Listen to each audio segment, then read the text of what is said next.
Star Trek. Strange New Worlds faces one big problem before Season 3 premieres.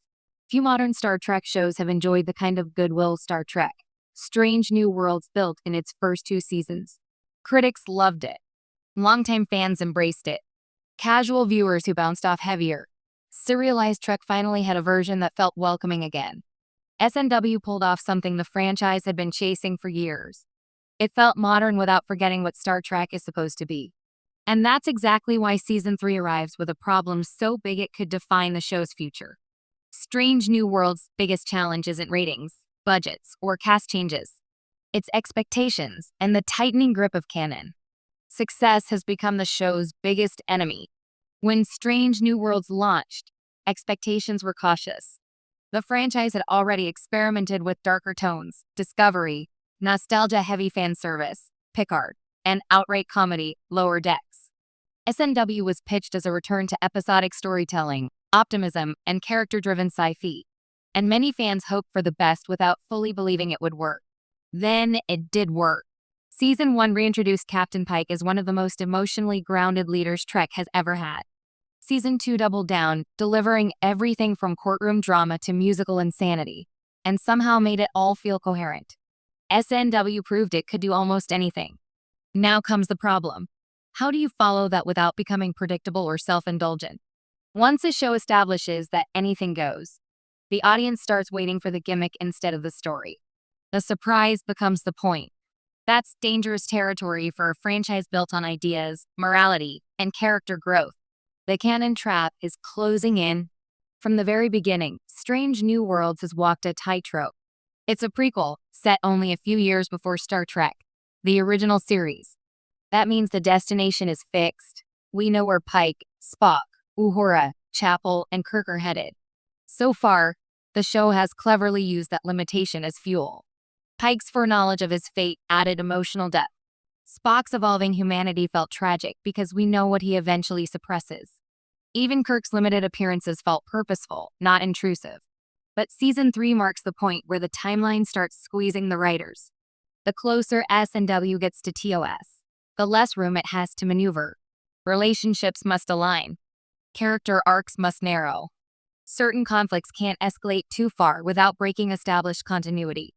Every bold creative choice now has to pass the unfun test of, does this still fit canon? That pressure risks turning Strange New Worlds from a free-spirited experiment into a checklist-driven prequel. Pike can't stay frozen in time forever. Captain Pike is the emotional core of the series, and that's another looming issue. Pike's arc hinges on a powerful idea. A man who knows his future but chooses to lead anyway. It's one of the best character concepts Star Trek has ever had. But it's also finite. Season 1 explored Pike's fear. Season 2 explored his acceptance. Season 3 must answer a harder question. What does Pike do with that knowledge now?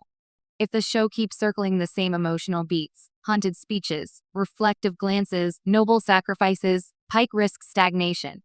But if S&W pushes him too far toward change or resolution, it risks undermining the tragic inevitability that defines his legacy. That balance is brutal. Lean too hard into introspection and Pike becomes repetitive. Move him forward too much and the story loses its thematic weight. When fun becomes a creative crutch. One of Strange New Worlds' greatest strengths has been its willingness to be fun. Really fun. Musicals. Fairy tales. Genre pastiche. Episodes that feel like they exist simply because the writers thought, why not? But now that freedom comes with a downside. There's a growing expectation that every season must top the last in novelty. Bigger swings. Wilder experiments. Louder episodes designed to go viral on social media. That's not how classic Star Trek earned its longevity.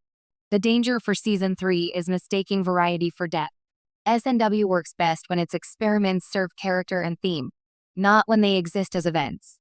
If the show feels pressure to outdo itself every week, the emotional through line that grounded Seasons 1 and 2 could fray.